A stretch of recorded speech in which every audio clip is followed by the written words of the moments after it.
Dear friends, we want to wish you a Shabbat Shalom as we look forward to a special Shabbat, the Torah portion of Mishpatim. But actually, this Shabbat we take out 3 Torahs in synagogue. We read the regular Torah portion of Mishpatim. We read the Parshat Shkalim, which is the first of 4 special readings we do connected with the month of Adar, about the half shekel the Jewish people had to give for the temple every year. And we read as well Rosh Chodesh, because Rosh Chodesh is Friday and Shabbat for the new month of Adar. So it's a very packed Shabbat with a lot of blessing, a lot of incredible messages. And I want to point out one thing. In this week's Torah portion, Mishpatim, it talks about many of the civil laws of Judaism, other mitzvahs as well. But it's the portion immediately following the giving of the Torah in Mount Sinai in last week's portion by Yisro. And actually, at the end of this week's portion, we again get back into some of the events related to what happened before God gave us the Torah on Mount Sinai and right after. One of the things we find is like this. God spoke the 10 commandments to the Jewish people. Every single Jew heard God speak. Every person who was alive, every soul heard God speak. But then God told Moshe, come back up on the mountain for 40 days and 40 nights. So Moshe went up on top of the mountain. He was in the clouds in heaven for 40 days and 40 nights. What happened during that time? Not only did God teach him the Torah, but God engraved the 10 commandments on the tablets. And what was the purpose of God engraving the 10 commandments on the tablets? Why wasn't it enough that everyone heard what God told the Jewish people?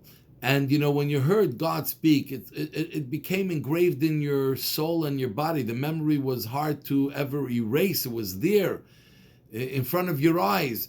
Why was it needed to be also etched in stone for the Jewish people? And perhaps there's a very important lesson for all of us, and that is that when you hear something, and even if what you heard was impactful at the time and it was powerful, but as long as it's not etched in stone, if you don't actually take it and engrave it into a reality that's around you, into the world that you live, which is the world of action around us, the physical world around us, if you don't etch it in stone, you keep it in your mind, inside of your being, it's not yet the full Torah, the full giving of the Torah, the full impact of the Torah, the full purpose of the Torah.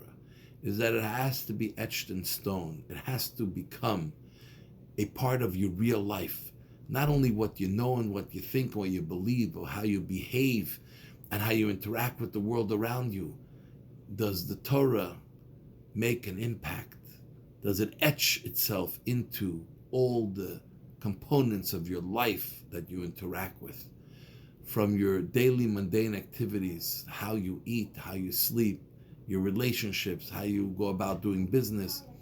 Or is it just great ideas and lofty ideas, but never really a reality? God told Moshe, bring down the tablets. Got to be etched in stone. The first time Moshe came down with the tablets, he had to break it. They were bowing down to an idol because they heard what God said. It was only 40 days earlier, but it wasn't a reality in the world around them. It wasn't etched in stone. It was etched in their head, but not in stone.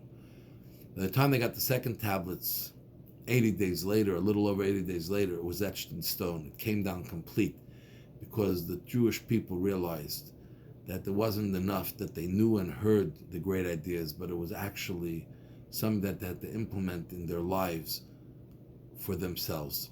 So may God help all of us be able to etch in stone the things we learn in Torah, the mitzvahs, God's desires, our purpose here in the world, the values, the morals, the principles of Judaism. Let it be etched in stone in real life around us, impacted how we do and interact with the world and with other people around us. So I want to wish you Shabbat Shalom. May God bless you. We love you all. Candlelighting time in Montreal is 4:59 p.m. Shabbat Shalom.